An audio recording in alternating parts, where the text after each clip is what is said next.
up? It's Elle Green. I'm here to talk to Dojamain on Head-Klap Radio. Talk about some music, some other stuff. Hopefully you checked out For Good on SoundCloud. If you didn't, you're late. You need to check it out now.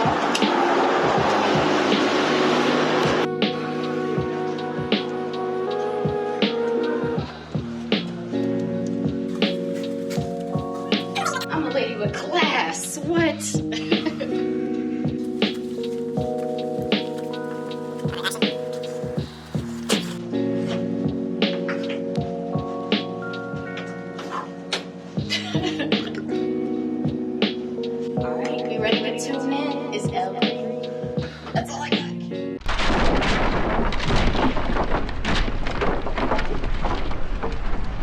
Welcome to the hottest internet podcast in a Mile High City. It's Head-Klap Radio. Here's your host, DenverzDojamain.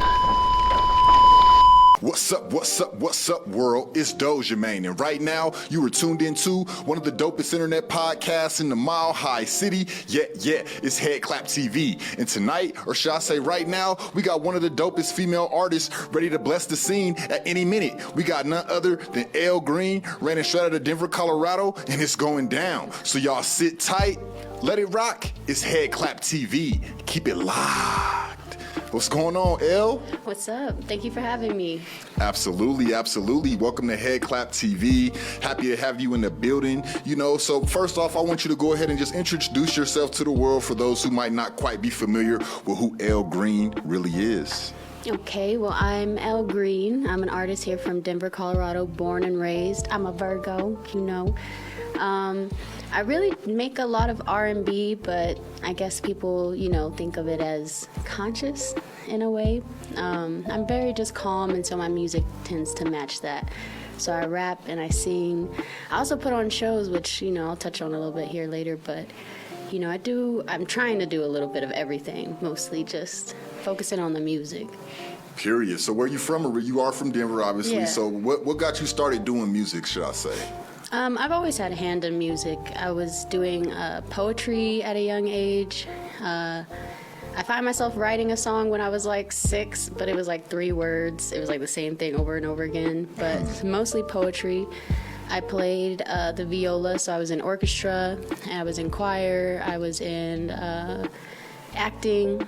So a lot of my high school and growing up was that. And then straight out of high school at 18, I started performing, so... Wow, so you pretty musically inclined. You could play instruments. You dabbed your hand in acting and doing other kind of entertainment-related things. And so, what drives that passion? What makes you get up and say, you know what, I want to make a song today? I guess I would just say that just ended up being my specific niche, but I really write music for me, and I base it off of my experiences. So I'm a very loving person, so that's why a lot of my songs are R&B. So I'm not ever really trying to do something specifically. I'm always writing about what's on my mind, and the business part comes after, Right. Because I know there's somebody, out there that can relate to it. So the initial process of writing music is just, I feel something very deeply, or I'm feeling very emotional about something, and you need to just release it. Oh, yeah. Yeah, I think, Denver is kind of devoid of R&B artists.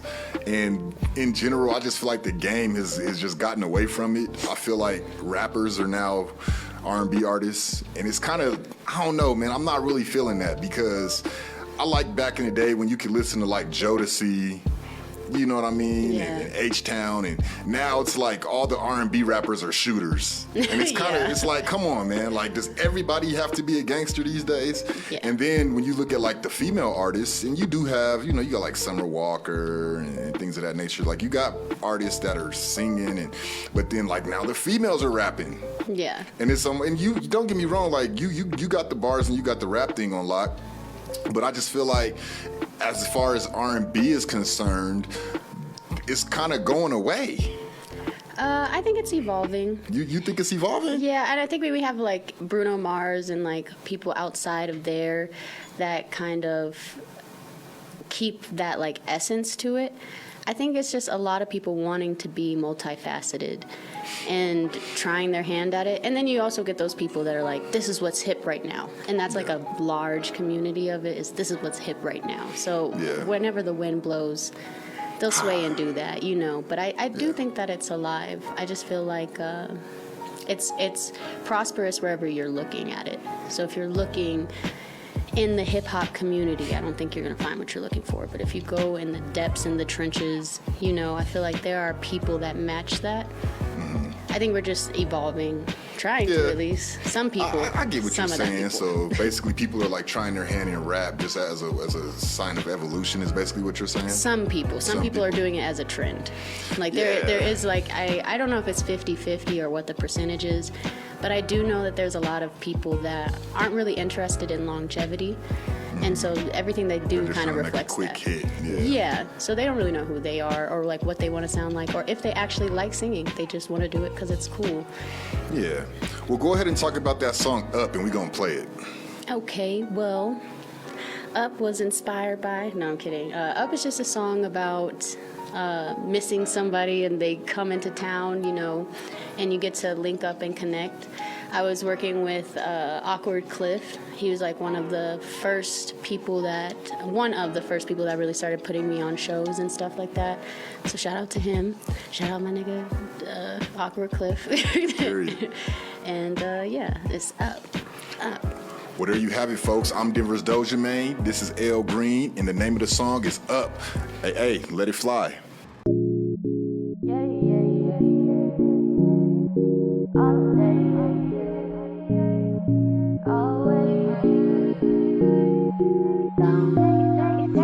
He say he wanna love me, looked at him like, okay. I hope that if I throw it, you'll be catching the wave. Say you wanna harmonize it, cause he digging the sound. I get him up, he put it down. I get him up, he put it down. Say you wanna love me, looked at him like, okay. I hope that if I throw it, you'll be catching the wave. Say you wanna harmonize it, cause he digging the sound. I get him up, he put it down. I get him up, he put it down. He look at me like he wanna get it, alright, right. I look at him like this finna be a long night. He's a no friend from my city, just passing by. I've been thinking of the if since we said goodbye, okay. I've been a ghost, I can't explain. Been dodging rain, and when it rains, you know it pours. Been settling scores. Only thing that is the same is me with you. All these butterflies we surface when you come through. That is the truth. This energy is proof, and you be that too. Whoa, I say don't stop like I'll never be satisfied. He beat it up like this nigga winning a fight. He say he wanna love me, looked at him like, okay. I hope that if I throw it, you'll be catching the wave. Say you wanna harmonize it, cause he digging the sound. I get him up, he put it down. I get him up, he put it down. Say you wanna love me, looked at him like, okay. I hope that if I throw it, you'll be catching the wave. Say you wanna harmonize it, cause he digging the sound. I get him up, he put it down. I get him up, he put it down. I ain't never stopping, girl, I'm on the road. And can I take you out and eat your sushi roll? Girl, I'll be home in a week, just wanna let you know I ain't never fucking with no groupie hoes. Whoa, yo. Big like bitch, my big ass, big bang, take a little bank. I'll split it into trial and error. Made it great, kinetically, these methods work. Told myself to do it first. Visionaries, put in work. She rocked my logo on her shirt. We talking code, they think we flirt. Mystery for a second, looking plentiful as Baptist church. Busted on my Instagram like I'm the one who hit it first. Common curse, but we should win a Grammy for the foolery. Rather conversate, but I'm a habit, nothing's new to me. Whoa, I'll pull up and hop in the whip. Do a feed for the tacos and fish. Exclusively talk about biz. Mentally, we at a meal. Spiritually, we keep it real. Physical matters can cause an explosion in the fields. I could write a book, make 100 hooks. Man, I look right, but had to take a look. Whoa, I'm losing control. Started sipping really slow. Thoughts are sparking off. We making movies on the low. I'm no Kevin Bacon, but got the cheddar cheese to show. And you know we hit them goals just like a finger roll. Come on over, you can let your head down. All the stress that you've been holding in, you can let it all out on me. Please come and sit on my couch, let me work my way down. All the creaks and cracks you got in your back, babe, I can work them all out. He say he wanna love me, looked at him like okay. I hope that if I throw it, you'll be catching a wave. He say he wanna harmonize, he digging the sound. I get him up, he put it down. I get him up, he put it down. He say he wanna love me, looked at him like okay. I hope that if I throw it, you'll be catching a wave. He say he wanna harmonize, he digging the sound. I get him up, he put it down. Get him up, he put it down. Ooh.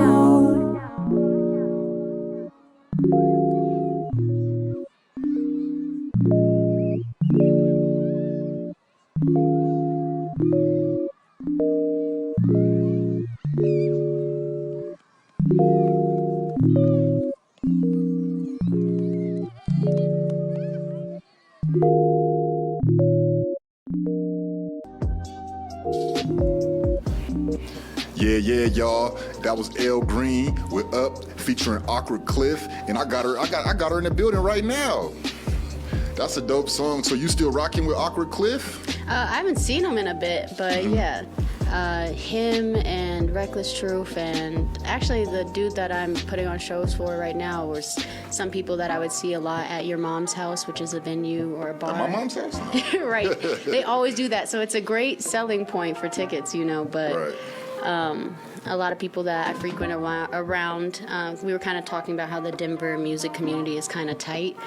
So those were a couple people that, and Kukwe, of course, she was definitely Shout the out first Kukwe. person. Yeah, she was the first person that kind of, I feel like gave me a green light and kind of opened a lot of doors for me. Man, I keep hearing that. I think like that might be the third week. Like 2 weeks ago, somebody was telling me how Kukwe was pivotal in their come up. So she's obviously working, and I've interviewed her before. She definitely does her thing.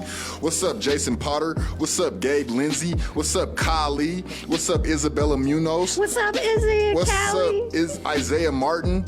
What's up, How Isaiah? y'all doing, Ladrea Shaw? Thank y'all for tuning in.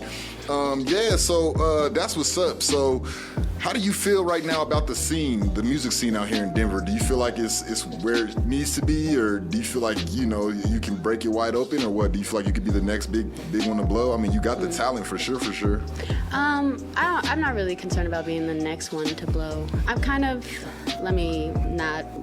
think it's important to be humble, but when it comes to believing in myself, I would say I know, you know, at some point it's going to happen for me. I don't think about it as far as like Denver, because I already know that, you know, I want to help my community. So it's not a matter of like if, it's like when. I know that there's a lot of people that don't feel like that. So there are people like you and I that are trying to build within Colorado and Denver, you know. Absolutely. And there are some people that are like, I'm just determined to move, you know. And, Yeah. and sometimes you have to. Like, You do. it's something I've You thought gotta travel about. for sure. Yeah, you have to travel, but there's a lack of coming back and, you know, replenishing or feeding into the community that help give you the energy to leave. And I definitely want to do people that. coming back and they leaving and they ain't coming back. They like, nah, I'm about to find somewhere else that's more vibrant. Yeah. I think that could hurt the culture for sure. Yeah. I mean, we do need representatives nationally to represent the town when they go outside the town, and to bring in new people that could potentially help build the town. But we just still got a long way to go in a sense, you know. And I think what could help. Well, I know what I think. What do you think could help the scene out here? What do you think could help, like, build the music scene in Denver? What do you think? Simplified confidence and not feeling like Denver is so scarce, or there's a scarcity of potential here, or ways to make it out of Denver that you have to step on. Everybody you meet, you know, like, if there was more, I think that more people having confidence in building a community. Because something that I experienced was people don't want to give you their information. You know, they don't want to give you outlets. They don't want to give you information. Everything's a tit for tat, but it's 3 tats in 1 tit. You know, it's like there's never a real balance. And so that's why I'm thankful for Kukwe and the others that I mentioned, because those are people that were willing to give you the information, sit down with you, even like July as well. You know, and be like, oh no, I got your back, you know, in a small community. So Y'all hear that, people? Stop being stingy with the Stop. knowledge. You know, hey. And they're very successful too. That's the other part, is that they are very successful and known in their own right. And so they're never insecure about giving advice, or it's never a thought like, but what if you make it and I don't? And that's what I think is happening. Is like, I don't want to give you advice in what I know, and you take it even further than I could, you know? I think there's that, and I think there's like an underestimation of what people know, because, you know, there's that whole credibility factor of, if you haven't been there, how can you tell me anything? Right. If you haven't blown up, why should I take advice from you? Right. When I think that there needs to be more of like a sense of like team effort, like maybe your ideas, my ideas, his ideas, her ideas, we bring those together. Who knows how far we could go, you know? But I mean, as artists, we do have to self-preserve, right? We can't be convoluted with too many different ideas, because it might throw off your path or your image and the thing the art that you're trying to create. But, you know, in a city where we're not quite there yet, I think everything is on the table right now for Denver. Like, good ideas, bad ideas, hell, ideas, period, can help us all grow. And I see artists like yourself, you know, you collaborate with a lot of different people. Yeah. And I think that that's the first step, you know, is working with others. And I know you have a significant, like, music relationship with my girl, Kali. Yeah. Kind of talk about that relationship and how you two started in the game doing music together, because y'all got a few slappers that we're going to play one of them, too. So talk about y'all's music relationship. What's up, Callie? Callie is my best friend, so we went to middle school together. So that's basically how that happened.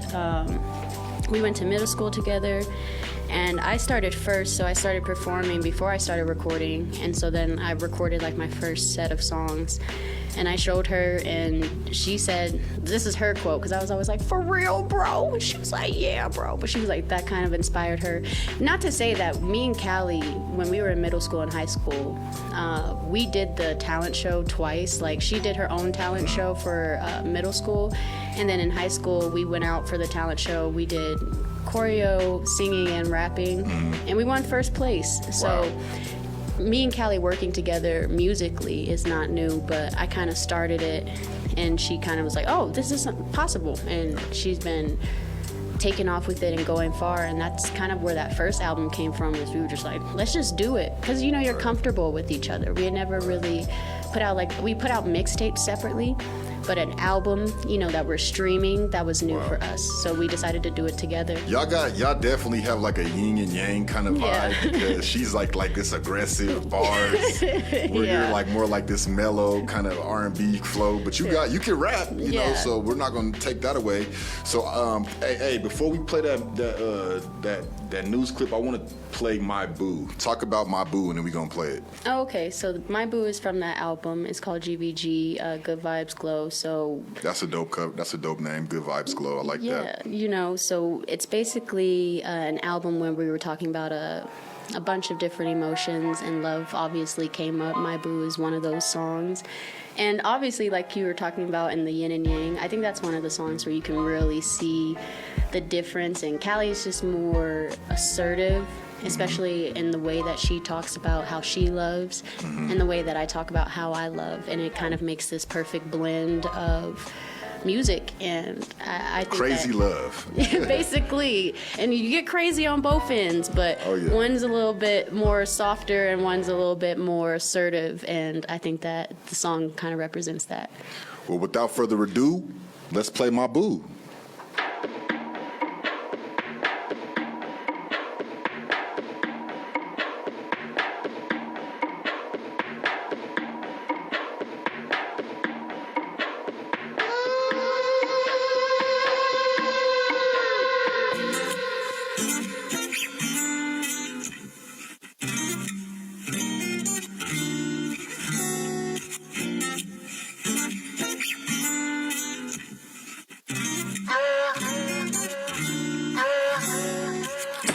if you're trying to smoke, 'cause baby, I can take you high. My loving will put you to sleep. I can be a lullaby. So come and get your hits up. Come and let me fix ya.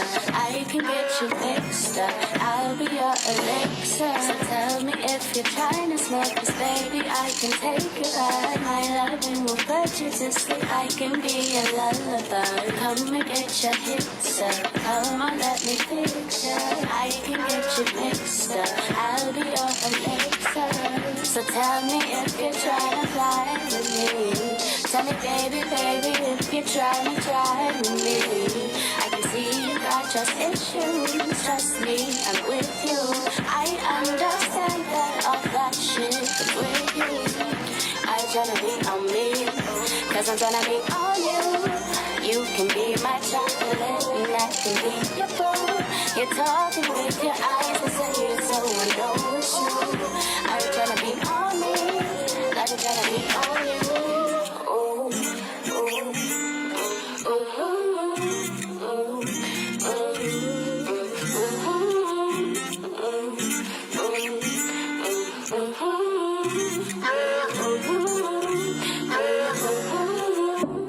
what you trying to do? Baby, it's all up to you. Baby, it's all up to you. Baby, it's all up to you. I'ma get your hips up. Come and let me fix ya. I can get you mixed up. I'll be your elixir. What you trying to do? I'm trying to fuck with you. What you doing? Let's light up. Like, what's up? Streaming up the room, dripping on the sheets, got me dripping you. Here we go. Round two, no phones, just me and my boo. Just me and my boo. The person I'm becoming, I like it. I like you. 2 reservations for your body. You already know it's about to be a party. You the type I can bring home my mama. She open-minded, so you just the type. Y'all would get along, I like it. Got you all weekend, gonna make you wanna stay until next weekend. I'ma make you wanna use handcuffs since you never had such a figure.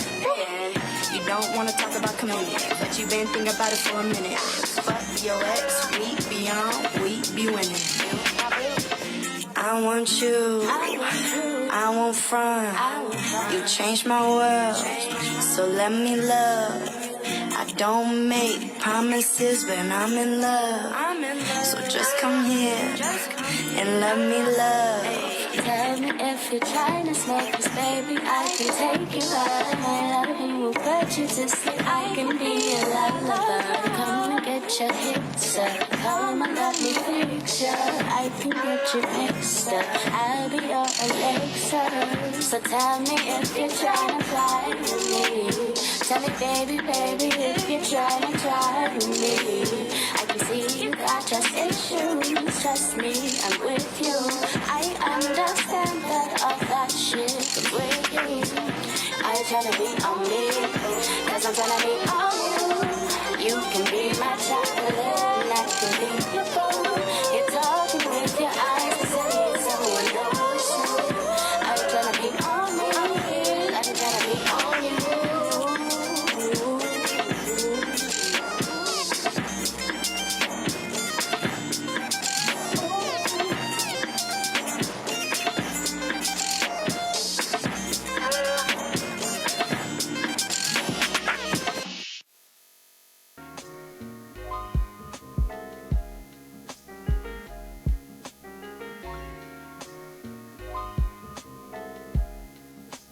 Ring, ring, ring.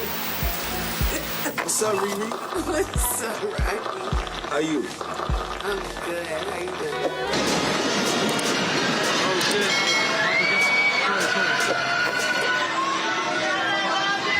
Michael, get that.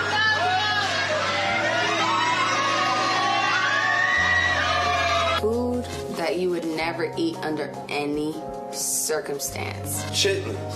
I just went to say it, an intestine of any animal. Like, that's just like, come on. That's no bueno.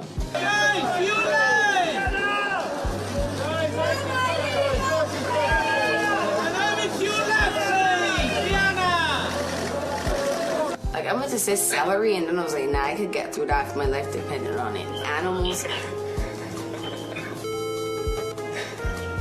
I don't know.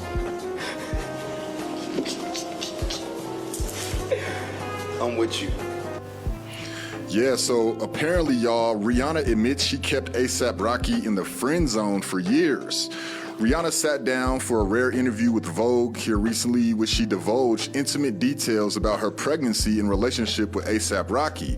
The couple announced they were expecting the first child together in January, but the Barbarian singer and A$AP Mob rapper were friends for a long time before they took their friendship to the next level. As Rihanna explained, it was an uphill battle for Rocky to become her romantic partner. People don't get out of the friend zone very easily with me, she said, and I certainly took a while to get over how much I know him and how much he knows me, because we also know how much trouble we can land each other in. A$AP Rocky and Rihanna had their first encounter at the 2012 MTV Video Music Awards when he joined Riri for a performance of Cockiness, a song title Rocky appeared to take literally. He grabbed my ass on stage, she remembered. That was not part of the rehearsal. I was like, what are you doing? But rather than getting upset, she let it go. My manager was like, oh God, she must like this guy a little bit. She never lets this shit slide. As their relationship evolved, they became more serious as COVID-19 pandemic began to rampage in March of 2020. All right, go back. So, with that being said, first off, are you a fan of Riri and Rocky? Of course, yeah. Okay, so how do you kind of feel about the whole friend zone thing and kind of working with other artists and taking it to like that next level of dating? Right. Is that something that you can see yourself doing, or is that something that you look at them doing and be like, I don't know how they do it, or what's your take on that? I think, first of all, I think the friend zone is a myth. And then as far Explain that. Hold on. Why is the friend zone a myth? I think there's two different types of friend zones, and I think the one that most people talk about is the one that's a myth. If you want something from somebody, but they don't want that same thing from you, you're not friend zone. Your intentions are just not what you're saying that they are. You're like, this person wants me to do all these things that my friend, like Callie is my best friend. So there should be nothing that I can't ask you if you're saying you're my friend. You know what I mean? But I don't think that people But really... there's a difference between friends and lovers, right? And so right, I think that's where the friend zone comes in. But the things that they're talking there's about... one party that might want to love or be intimate, whereas the other person is like, well, we're just cool friends. And so right, but here's my thing. It's like, path. If you know how to change a tire, why would I not call you? You know what I mean? Am I using you or am I using resources? Okay. You know what I mean? Like you're saying, but you're my only friend that can change a tire. You know what I mean? Right. So it's like when you put yourself in that position, I think if the mind frame, because I think we've all had a crush on maybe a friend, I think the mind frame is this: if I'm okay literally just being your friend, and I'm never in any way going to hold the fact that you didn't want to have that other type of relationship with me against you, then I actually care about you as a friend. But if every single time something comes up, I'm like, you should have dated me. You should have, see, and those men you know, or like say I'm broken up about a dude that, you know, I broke up with, and I come to you. If you're throwing it in my face, you're not my friend. That's just like science, you know. If you talk to a female friend and she's like, I told you, bitch ass, and you're just like, you're like, wow. I don't think in any regard that's a friend. Now, I think what Rihanna was talking about is I am attracted to you, but I'm only willing to have a friendship with you because I don't feel safe. I mean, we all know her story, and so there would be obvious reasons why she might want to take pause. And I think that in her allowing herself to be like, I am attracted to him, but no, I am attracted to him, let me be with him, took him out of the friend zone. But she said it in a way like it's not easy to get out of the friend zone. She's Rihanna. Right. So a lot of dudes that want to be her friend are going to have other motives. Shit, if I met Rihanna, I might have other plans. So, so it really is just like, I don't know. You have to base it off your intentions. So then what do you feel about like celebrities dating, or you potentially dating somebody that you've worked with and you've known for years? Like, how do you feel about that? I don't think it's a problem. I think that, I mean, already in Denver, I've done it. Like, it's a close community, you know, so a few of my exes make music, you know, it just happens. And I think that's also kind of like a common thing. Like dudes that like to go camping tend to meet girls that like to go camping or will tolerate it. So if I have a passion for music, like that's a love language in some way. You know, in some way you would probably need to have that same passion. And it's kind of ironic that we're in the same field. You know, I'm around you. So I don't think it's that big of a deal. It just seems like when these celebrities link up and start dating that they just can't have peace. Like it seems like the media, like what we just seen, right? Like everybody's raving. Yeah, it's cool. You know, there's that hype. But I think, I don't know, man, like you do see it in a successful light, like how you see Cardi B and Offset. I feel like that thing is actually hot. They're making good music together. Yeah. Obviously Beyonce and Jay-Z, who I think are actually leading the charge on that, and they got everybody like, well, maybe it can work, and maybe, who knows, Rihanna and A$AP Rocky, in the eyes of a fan, I'm like, maybe they were like, man, we need what J and B got, because they're a powerhouse together. You know, they're dope. They're both dope alone, but together they're even more. And so it almost makes you think that by hooking up with somebody in the industry and, you know, being serious about it and rocking steady, it can help build the relationship. But obviously, you know, when things go astray and the relationship gets rocky, no pun intended, you end up, it challenges the relationship in a way that a non-famous relationship won't be challenged, because now you got everybody in your business. Every time you turn on the TV or flip the magazine pages, it's your name coming up about what little things transpired in the relationship. And you're almost being, it almost seems like those celebrities are being asked to be perfect and be the perfect model of what a good relationship looks like, when we know damn well relationships is not that simple. There's disagreements. It's two human beings trying to, you know, coexist on a regular basis and trust each other. And it's just, I feel like it's hard when you got fame along with it, but it also can work for your benefit. So there's two people. I just found out who Sam L. Jackson, his wife, is, and I know her from a couple of movies, and I had no clue this whole time. No shit. Who? Hold up. Let me Google. Who is Samuel Jackson's wife? She was in the Fighting Temptations. No shit. The girl that wanted them to close down the church. Yeah, she. And I had no clue. I think there's just a difference between privacy and secrecy. I think couples that maintain privacy do better, but when you keep secrets and your high value, Tanya Richardson. as far as Okay. I don't know if you've ever seen her, but I had no clue they were married. Yeah, I've seen her in plenty. Angela Bassett and her husband, I can't remember his name, and then there's a few other like very successful black couples that you're like, oh, I'm just finding out they're together and they're famous. So it's just like, I think it's privacy and you can't have secrets. I truly believe what's in the dark will come to light no matter what. So I don't think that has anything to do with being famous, because you can master privacy. I think like in a lot of these cases, the moment that a little bit of the privacy was leaked, there was room for judgment, but it was also because it was a secret. Yeah. You know, so I think managing that, it's tough, because when you're in the limelight, your normal problems that everybody go through become these big, egregious problems that, aside from like Jada and like Will's Red Table, like that was completely like voluntary. But I'm talking more like the Beyonce or the Jay-Z and Solange incident, right? Like, right. That stuff happens. Just cameras around. But when there's cameras around, it's like, you know.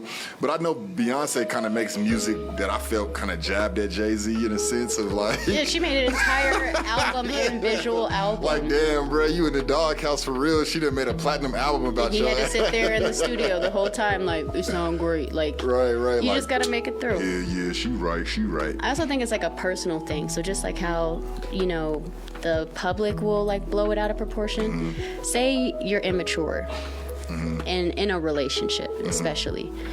Are you going to be less immature in a relationship when you have money to just do whatever you want and be reckless? You know, it's like some things amplify, you know, the positive or the negative things in us. So I think a lot of these people, I just realized like Megan Thee Stallion, like, okay, Billie Eilish, I think I found out she's 23. I'm 25. Yeah, she's young. And she looks older than me. Like, she looks like a woman. I still get people that come up to me like, you look 60. Well, that black don't crack.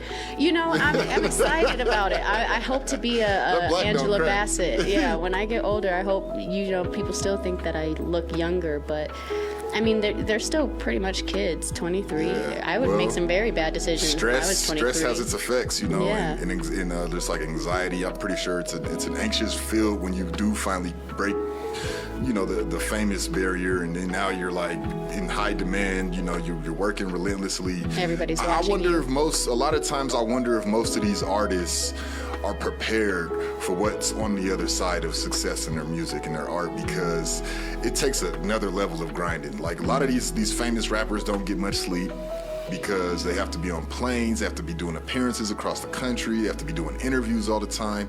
And I think a lot of people that are amateurs don't have those responsibilities. Like they're not that high in demand. No knock to the amateurs, right? Like everybody starts somewhere.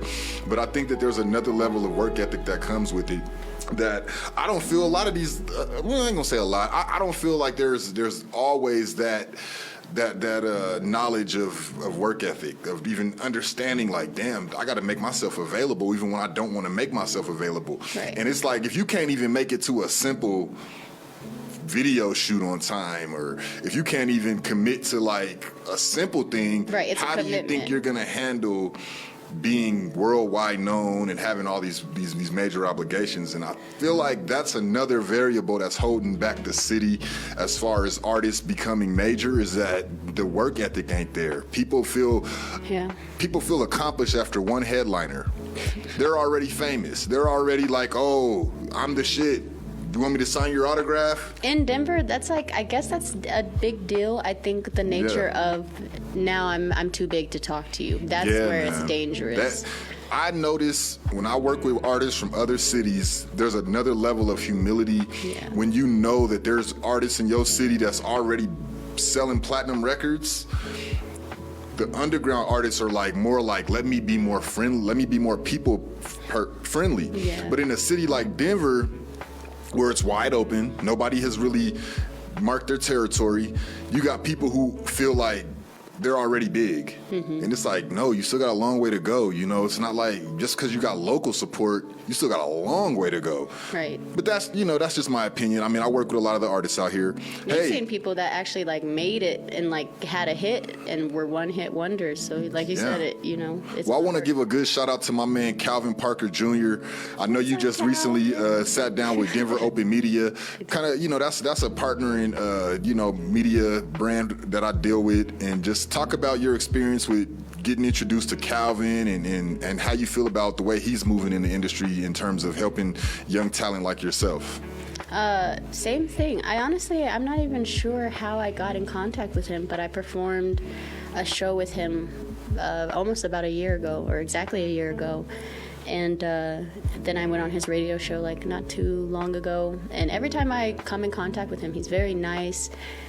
He's another person like I would say like you and Kukwe that are people that are experienced in Denver. Mm-hmm. But when you meet them, it's not like holding it over your head. They're like, whatever you want access to, any information that you want access to, or here's the things I know. They ain't stingy with the knowledge. And that's what you need, because that's the other part of the work ethic is work smarter, not harder. And a lot of people are working really hard, but that's what they're doing. That's all they're doing is working really hard and not smarter and not, progressing. And those are key people that I feel like help get you there. So shout out to Caliwood. I appreciate Absolutely. you. Shout out to all Caliwood. the opportunities, What's and up? the rooftop Oh sessions. yeah, the rooftop on the sessions 16th. going I'll be crazy. There, so what's up, Tay King? Also, my apologies if I butchered the name, but it's like Nebayu Cisse. Nebiu. What's up, dude? My bad, Nebiu. What's up? He said that you two are so sick. I think he's referring to you and Kali. Thank you, dude. Can't wait to see what else you two have planned. I second that. I like that you two are working together. Nebiu makes music too. So tell Kali when she get back from outer space that y'all need to collab and put down another dope track. So how has it been working with these artists out here besides her, of course? But how has it been? Like, do you feel like it's been fun or stressful, or are people reliable, or what do you feel like, how you've been treated in that area, the collaboration area? For the most part, I've been surrounded by some really amazing people. It hasn't always been pleasant. You know, there was a time I was in a rap group, and that was like whole negative experience. Yeah, a little bit. Damn. And I had to like get his album taken down because he tried to steal my lyrics. Oh, no. And I was like, please just write something else. Like, I only did the bridge. And he was like, take me to court. I don't care. Man, it gets crazy. I was like, come on, this is my second year doing music. Like, why do we got to take it here? But we took it there, and his album got taken down for that time period or whatever. So there have been moments, and especially like with other females, you know, sometimes it's competitive, but for the most part, I feel like I've been met with open arms, and I've been able to put myself in a community of people that every opportunity, like, I'm one of those people that I am still discovering that I need to work way harder than I do, and smarter, you know, and really understanding the business, because even some of those videos, you know, they're from a couple years ago. I'm always putting out music, but I don't always invest all my time and all the, you know, resources. It's expensive. Like, it's expensive. Doing music is not cheap, people. It's not. If you're out there and you're aspired to be an artist, just know that you better be putting a budget to the side, because if you got bills and obligations, maybe you have to reconsider your options there, because it's $500 to get a really good music video, like a minimum of $500, maybe $350 if you got the homie plug price. Then video studio sessions are what, $40-$50 an hour now. Sometimes $60, depending on depending on really where you go. Quality. Yeah, and then we're not even getting into the marketing side, because a lot of people are making videos and songs and nobody ever hear them or see them. Right. Because they're like, hey, you know, I all the work that went into doing that part. They're drained by the time it comes down to marketing now, because now you got to push it. And I think that people are missing that element. Go ahead. I was going to say, you know what we need? Because I was just thinking about that. We need more than we need more musicians. Is a line of business women and men in Colorado and Denver. Everybody can't be artists. Yeah, we need some managers, because there is an album, like the reason why my album's on SoundCloud is I was having trouble with one song in particular, and trying to get back in contact with them. I was like, all right, screw it, you just give me my money back. And you know, there's been a couple situations, you know, like that, where, or like one time where I was moving too fast, uploaded the wrong version of the song, and now it's sold. You know, I did that on While We Wait, my last album. So we need some managers, some people out here that can make the connections and do some of that other stuff, like a whole eclectic and a whole community of people that do everything. Look, y'all, the phone lines are open. I'm about to drop the number in the chat. If you want to holla at your girl Elle Green, she can answer any question you got for her. Just dial 720-337-4201. And yes, that does mean you'll have to leave the live feed, but when you watch it back, you'll see that you called. And if you don't feel like calling, that's cool too, but I'm gonna go ahead and leave the number in the chat, because we getting it in. You know, Elle Green, you a very talented, soulful woman, young lady.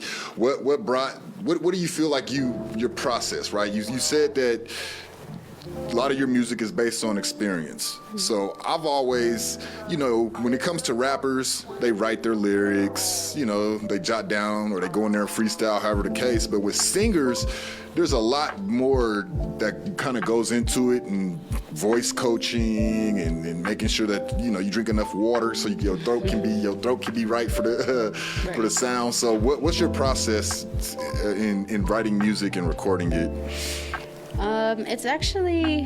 It's the same both, whether I'm writing a rap or singing. I actually feel like it's just easier to write a song because there's less words, and you can say a lot more with a lot less. But with rapping, you know, I try to aim to be very lyrical, in the sense that if I ever got a chance to like break down some of my lyrics, you missed a lot.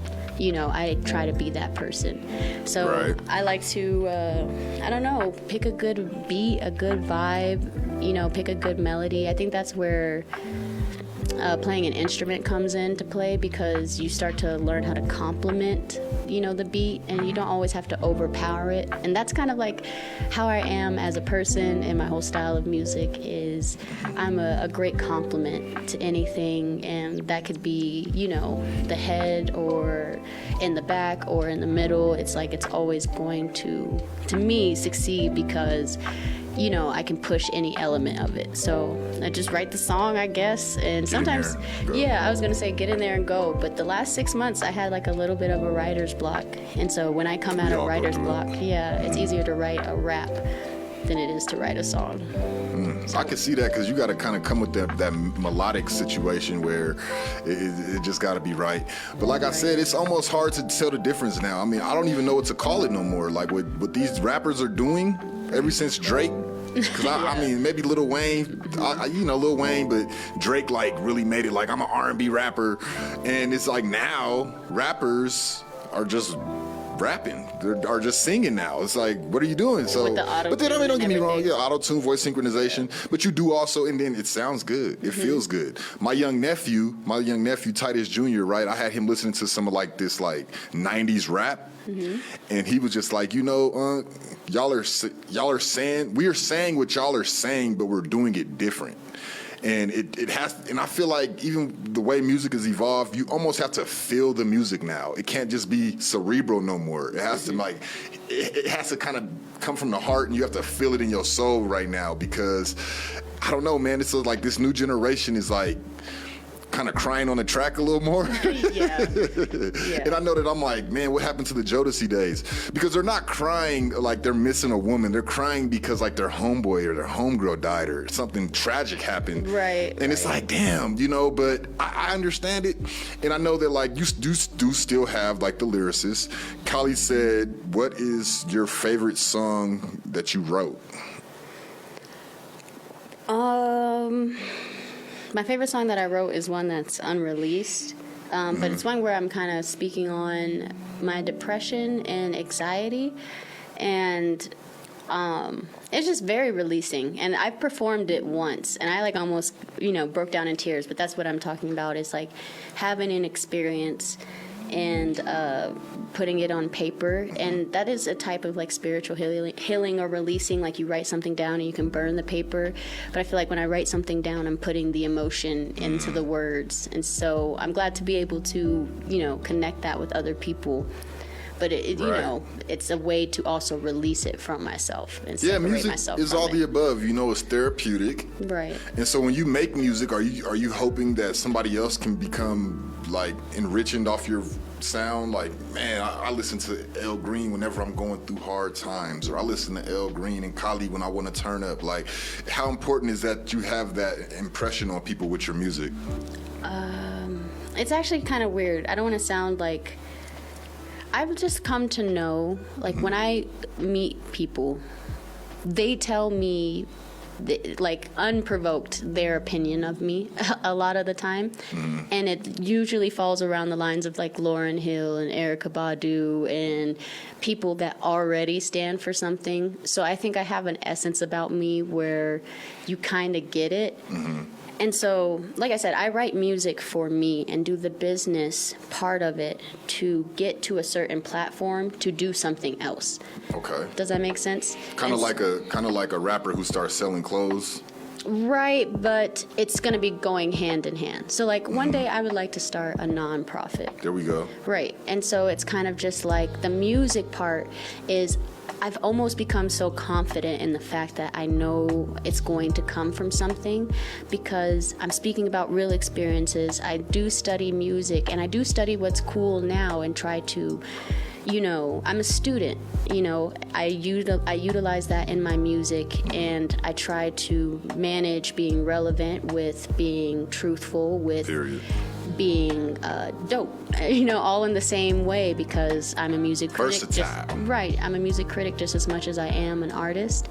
So to me, I just have confidence. I'm like, somebody's gonna mess with it. Like, if 6ix9ine can be out here, that's why I'm not concerned. If 6ix9ine can be out here, if he can have an audience of people that listen to him and pay him to continue this thing that he's doing, then I'll be fine. So it's just like, but he's kind of shrouded in infamy, and I feel like that's crazy, because social media is like kind of making people feel like if they don't do nothing crazy, that they're not gonna get attention, right? Like, and he's shrouded in infamy to where, and I feel like a couple artists are now, that it's becoming tasteless. It's like, why is it that every time, like Kanye West, for instance, right, kind of T.I. now, it's like you don't give me music, but you give me this other bullshit that then puts you on my radar.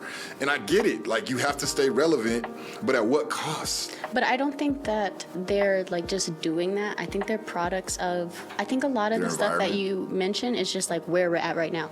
People are crying about traumatic stuff that's happening to them. Yeah, that's this part where we've entered out of this be quiet about it phase. And so now the other extreme is being over emotional or being very vocal about your emotions. So we're in that phase of it. It used to be hip hop was very poetry, but now they've morphed hip hop and rap into more of the R&B side, and pop is more like they're merging things. And also partially I think that's because everything that we do is going to be consumed by people not of the culture. And so it's weird. Like, I saw a TikTok, because I be on TikTok. I saw this girl, she was doing a TikTok trend, and she bleeped out her, I don't know if I can say this, but she bleeped out herself saying nigga, because she forgot she was black, because she was too busy doing a trend, but it was a black trend. You know, she was black? She was black. You know, she bleeped out the N-word. Right, because it was a trend that she saw somebody white do, but that white person saw somebody black do the trend. Wow. So she was doing the edited version of the trend and forgot that she didn't need to. Right. So some of the kids that I see in like middle school and high school, they're regurgitating culture and forgetting it's black culture. Yeah, it's becoming convoluted with just so much different races, and I don't feel like music is necessarily, race specific, but yes, culturally. Well, hip-hop is, yeah. Hip-hop is, and culturally, there are rules, there are rules and regulations to representing this brand that we call hip-hop, and doing it the right way in a way that's respectful. And anybody out there who's not black and wants to have success, kind of take a page out of Eminem's book. Exactly. You don't crash into a wall because you feel like you got to do what we're doing, but take what you see us doing and remix it into what you can do to make it great, in your own way. Because hip hop, that's the beauty of it, is that it's open for everybody. Hip hop don't discriminate. It don't discriminate where you from. It don't discriminate how you came up. I kind of tend to go against like the thought that you think you got to be a gangster to be in the music industry, and you got to really be shooting dudes and I also feel like don't rap about it if you're not about it. Don't mislead the people. Like how they said Future don't do drugs, but all his songs is about drugs. And I think because he has a different relationship with drugs that's not on the user side, more on the So I think that's where people are getting it misconstrued. But yeah, I mean, definitely. Do you feel like the culture is getting watered down by just so many participants? No, I think that, I have a lot to say about this, but I do feel like a lot of the culture doesn't understand what is and is not the culture. So when they chew it up and spit it back to us, we think that was the real thing. And that was the main course. And there's not enough of us being very specific about, because that's the balance. Yes, you should be able to evolve in hip hop, but yeah, we should also be able to claim what's ours. And I'm a firm believer in that. And so I think that we've come up to where we have to excuse, like, even just being a woman, I apologize a lot. And like, if somebody comes off and feels like you walk around like you're better than me, like if you think that, that's on you, but that's not how I present myself. And we've never in the black community been like only us. But I think in doing that and not trying to force people to respect what they're incorporating themselves in, it's allowed it to get watered down to where these kids are listening to, social media more than like their parents, and maybe their parents don't even know, to where we're seeing things and they don't know that that's black culture. Like they're just like, oh, that's TikTok, or that's like, I even had somebody white, she was telling me like, oh, you're more hip than I am, or I was like, I'm really not, I'm just black. Like the stuff you consider hip is what I grew up with. Natural. Is my culture, right? So it's not, I was like, you can see me and know that I probably don't know half of what's going on because I'm always asking you. It's not that it's a brand or a trend, it's a culture. And so respect it. Right. Poetry is a root of hip hop, a way to express what you were going through in life is a form of hip hop. So you're allowed to make songs about shooting and gang banging as long as you want to evolve past that. But then the people that we see that they're like, no, this is currently my lifestyle and this is the lifestyle I'm going to live, we don't see them too long. Right. So I don't know if that's more patriarchy, trying to figure out what manhood is, trying to have some sense of power in America where we're always made to feel powerless, or if that's hip hop. There's a lot of people copycat, it's copycat, and then I think there's greater forces that are kind of pushing people to be talking about the gangs, the drugs. We gotta, and it even goes deeper than that, like the conspiracy side of their, hip hop being attacked and through artists only getting that level of fame if they're willing to, put down people or, kind of be bad influences. Yeah, having That's the labels. only way you're gonna even get to this level of fame. If you're not willing to talk about shit that corrupts people, we don't really want to give you the go. Yeah, the labels are looking for that image, and they're saying, well, we'll only promote you if you do. That's why we see a lot of artists struggling, like when they do want to change up their music style. You got a whole community of people along with the people that they were feeding, is because ultimately it's all like how long can you be a savage gangster once you become a millionaire and once you become like very well off, like your kids can go to private school, you live in the burbs, like come on. But that's a pride thing. That's a pride thing, is because we haven't seen a lot of the people, like, it's a pride thing because we allow people to say that about people. We allow them to say you changed instead of being like, no, he needed to. He doesn't live here anymore. And so I've seen that since I was a kid, is people getting out of the hood and going right back and dying there. And it's like, you left for a reason. Go back and build something. Don't go back and be in the same trap house as you were. I'm willing to take it a step further and even say, and I hear what you're saying. Right. I feel like hip hop, to a certain extent, is kind of keeping people in their teens. It's kind of keeping. Yeah. And don't get me wrong, and don't take this out of context, because I got love for the OG Too Short, but I even heard him say that he's happy that he's doing the same thing at 50 that he was doing at 18. And to a certain extent, it's like, really? Because if you're still doing, so if I do something at my age of 33 that I was doing when I was 18, it's not going to be perceived as, man, he's an OG, he's holding it down. It's going to be like, dude, you need to grow up. And, don't get me wrong, like, Too Short's music is forever going to be strong, but a lot of it is, like, still kind of like, you talking about pimping still, bro, come on, bro. And his audience is men that don't want to grow up. Some of the people that are still, like, who aren't, waiting for his evolution. Those are the men that are like, I don't want to evolve. And like, you'd be surprised, like, it's hip hop, but that's why I'm so on this spiritual whatever, is because you have to be like, it's hip hop, but is it that, or is it that you meet so many people that you'll literally ask them, you don't want to be better, you don't want to grow, and they'll say no. That's a lot of work. They're okay. They're comfortable. Yeah, they're comfortable being minimum, doing the minimum, receiving the minimum. Yeah, you gotta definitely know your worth. You gotta know yourself. You gotta know where you want to go. And it seems like you do exude that level of confidence through your music. And so, we're gonna wrap it up here soon, because I know you got things you gotta do. But I'm hungry. What's your message to the people kind of living a similar life, trying to make a name for themselves through the music? And I ask this question to everyone, like, what's your message to your peers?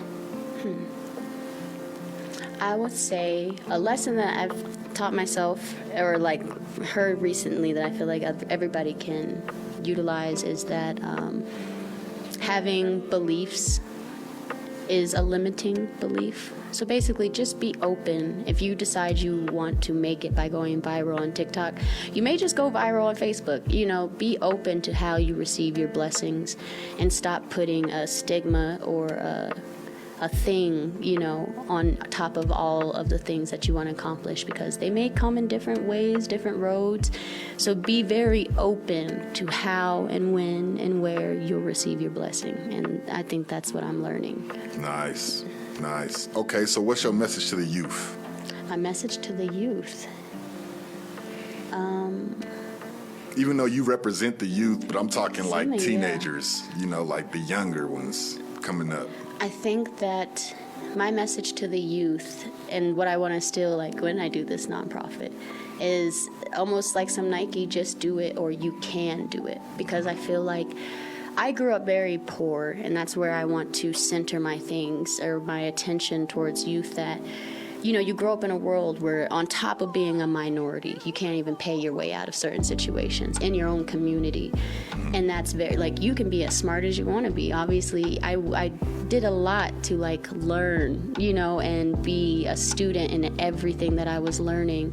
But even then, I still dropped out and got my GED. You know, you can't account for life. You can't account for, you know, to be overwhelmed. So same thing, just be open to how you know, receive your blessing, and just do it. There's been a lot of times struggling with anxiety and depression that because I didn't know how, I just felt like it wasn't possible. Yeah, you can just keep going, keep swimming. Yeah. All these quotes that are already out there, do it.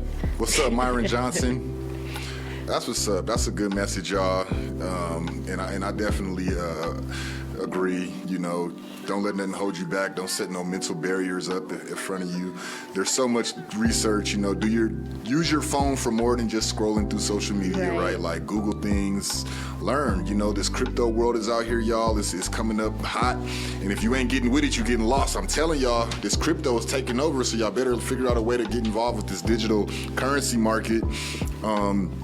And then beyond that, you know, what can we expect next? Oh, okay. So from Elle Green. Right now, while you wait, I have my album out on SoundCloud. It's called For Good, so you can find it on my SoundCloud. Just search Elle Green. And then the next thing that I have coming up is a couple of shows, but the first one is going to be 5/14/22. That's May 14th at Jester's Palace. So I'm putting on the show. Like I said, I also put on shows. So it's going to be poetry, hip-hop, R&B. There's going to be a band there and some tarot readings because, you know, I'm into the horoscope and all that stuff. So the pre-sale tickets are going to be $8. The at-the-door tickets are going to be $10. So just hit me up because, like I said, I'm putting it on. And shout out to Polly T and Connor Hall at the Jester's Palace for working with me.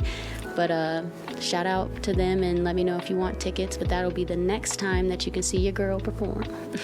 Absolutely, absolutely. And so what I want you to do now is go ahead and look in that camera and tell everybody your social media handles, where they can meet you, reach you, and greet you.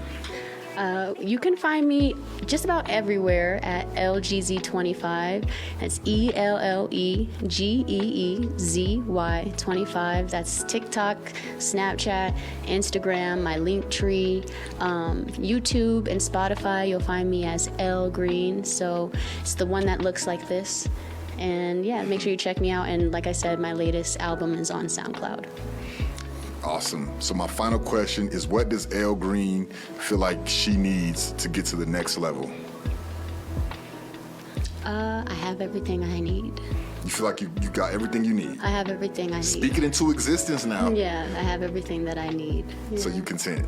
I'm content. I'm not content. I'm growing, but I'm getting more comfortable with the discomfort of growth. Yeah. Whoa, wait a minute. That was a mouthful. Say that again. I'm getting more comfortable with the discomfort of growth. Ooh, I like that. I like that.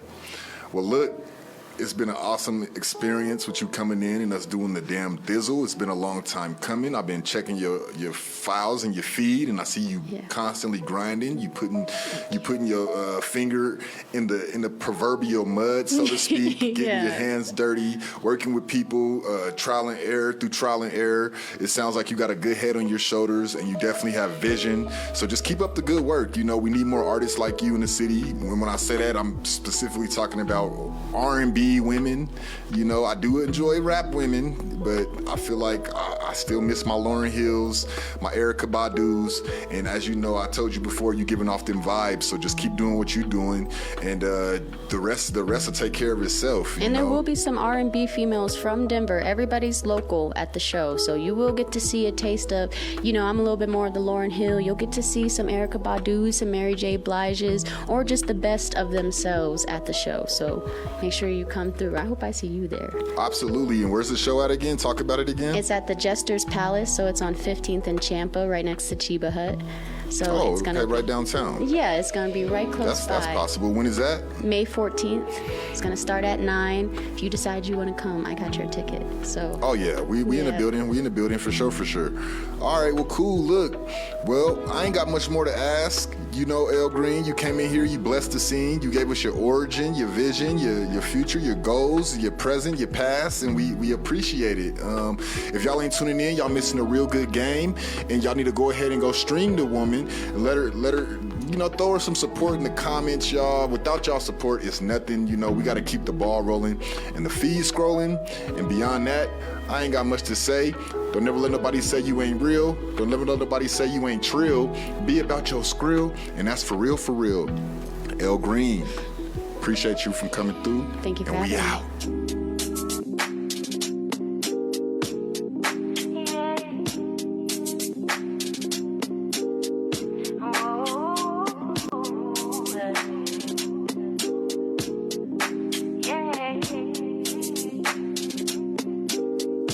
Baby, what you do to me? I swear, the maple from your giving tree, nothing compares. If you can replenish me right there, then I got what you need. Don't fear, you've got love. Everything I wanna say would waste a day, and the time is never promised anyway. I'd rather taste some sugar face to face, and then maybe grab some honey on the way. Don't be stingy, give it to me, baby. I want it all. You're really preaching to my sweet tooth, baby. Craving your love. Sweet, sweet, sweet, sweet, sweet, sweet. Drip all over me. Sweet, sweet, sweet, sweet, sweet, sweet. Drip all over me. Love like yours, love how you love like yours. Love how you love like yours. Love like yours, love how you love like yours. Love how you love like yours. Love like yours. Love how you love like yours. Love how you love like yours. Love like yours. Love how you love like yours. Love how you love like yours. Love like that. Love how you love like that. Don't care about the bitter past. I've been so sure, and though I've been sure before, I've never tasted yours. Love like yours. Yours is my favorite through rain and cold. Well, you've been my blanket. People all change, but you changed for better. You're aura delightful. Yeah, you made me better. You my favorite flower, my favorite letter. Else I could rim, but we're sweeter together. Whatever's clever, it's up to you. We can get to dripping if you want to go. You my favorite flower, my favorite letter. Else I could rim, but we're sweeter together. Whatever's clever, it's up to you. We can get to dripping if you want to go. Everything I wanna say would waste a day, and the time is never promised anyway. I'd rather taste some sugar face to face, and then maybe grab some honey on the way. Sweet, sweet, sweet, sweet, sweet, sweet. Drip all over me. Sweet, sweet, sweet, sweet, sweet, sweet. Drip all over me. Love like yours. Love how you love like yours. Love how you love like yours. Love like yours. Love how you love like yours. Love how you love like yours. Love like yours. Love how you love like yours. Love how you love like yours. Love like yours. Love how you love like yours. Love how you love like yours.